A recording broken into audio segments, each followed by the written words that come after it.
Medjugorje, and what's your name? Bernice. Where are you from? I'm from New York.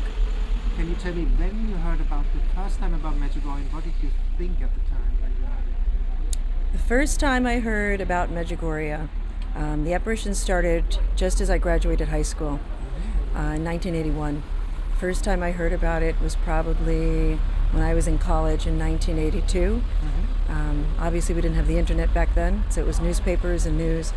And this was the former Yugoslavia, so I had heard that Our Lady was appearing here.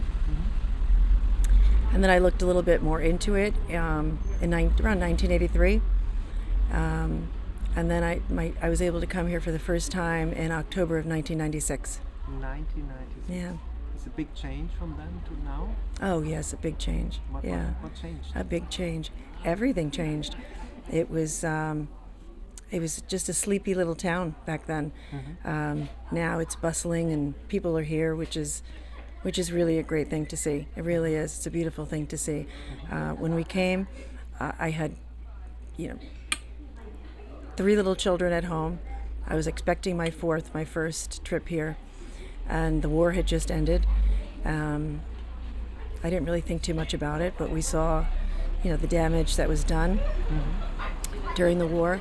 And then you crossed over to here, and it was just beautiful and peaceful, and the people were so kind and welcoming, and it was just a really, really special trip.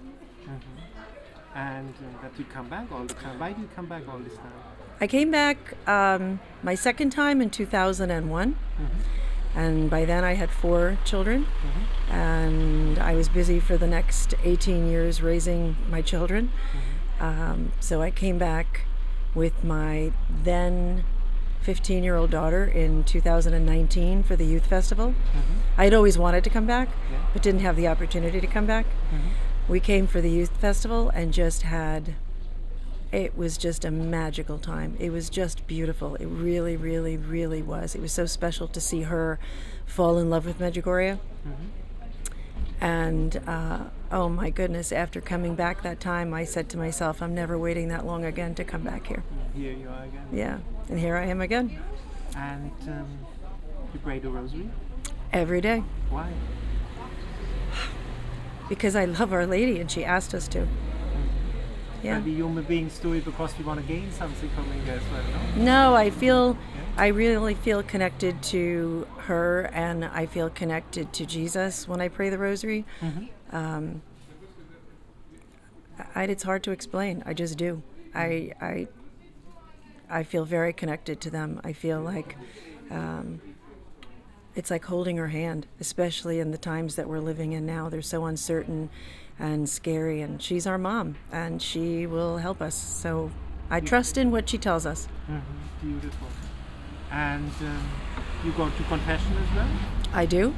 And what do you tell people who are maybe scared to say, if I tell the priest, he will tell others, or you have no idea, what will he think of me? I think there was a time, for all of us, especially in like my age group, where you ran the risk if you went to confession that you might not get the most loving response.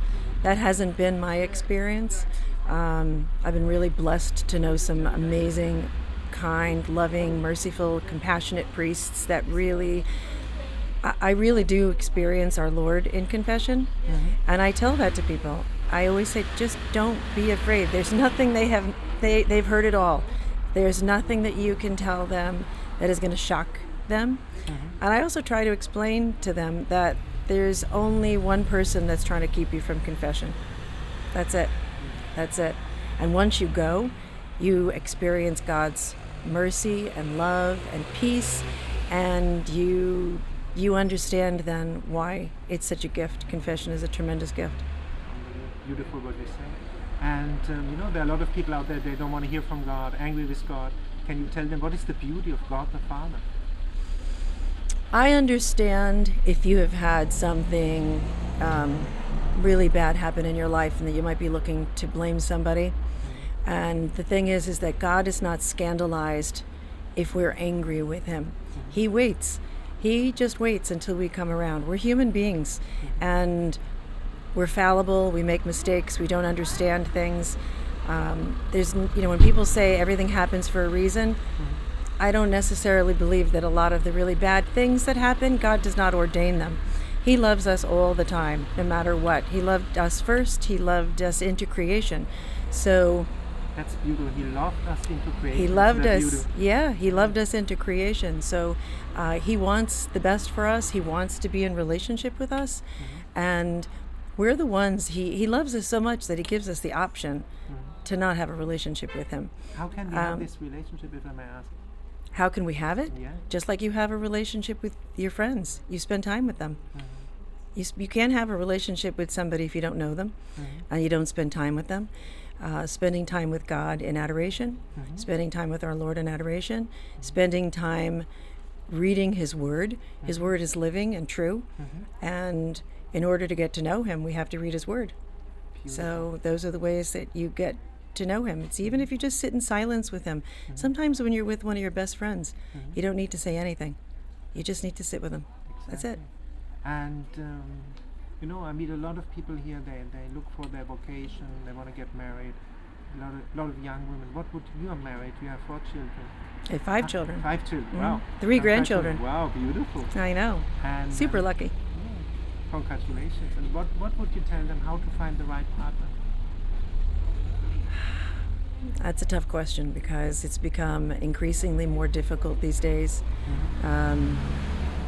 Relationships and society has changed a lot and not for the better. I obviously wouldn't tell them to, don't lose hope. Keep praying and ask our Lord to send the right person their way and help them to discern because, your vocation could be as a single person. Your vocation could be married. Your vocation could be religious. It's a matter of discerning what your vocation is. And each one of those vocations has its own special set of challenges and sacrifices. So it's, you have to really spend time discerning. But you'd have to look for somebody that has similar values to you. Not to say that God can't work on them. He definitely can. But I don't know. My advice would be to stay away from all those apps and things where to me, they're just disrespectful of your dignity as a man and a woman. That's just my opinion. Beautiful. And this is amazing. And you are married a long time. What would you tell them how to keep a marriage happy and lasting? Forgiveness, and perseverance. Beautiful. Yeah. And at the end, I think, what do you if you have to make some promotion for Medjugorje, what would you tell? What is so special about Medjugorje? Maybe somebody should come here. Sometimes you hear the argument that it's not approved. It's, people have all sorts of different excuses as to why they haven't come here. I always tell them, just come. Just come. Just come. You can't form an opinion about a place or say about a person if you're going to say that. If you haven't met them or if you haven't been there. Come and see. Come and see. This is, to me, this is such a grace from God. Our Lady's coming down here every single day to teach us, to guide us, to help us. Come. Just come. It's a special gift in this, especially in this time that we're living in right now. It is a heavenly grace, and to come here it's a great privilege. It really is a great privilege. So come and experience the peace that Our Lady brings here each day, and you will go home and you'll understand why so many people come here. Thank you so much for this beautiful interview. Thank you, Tom.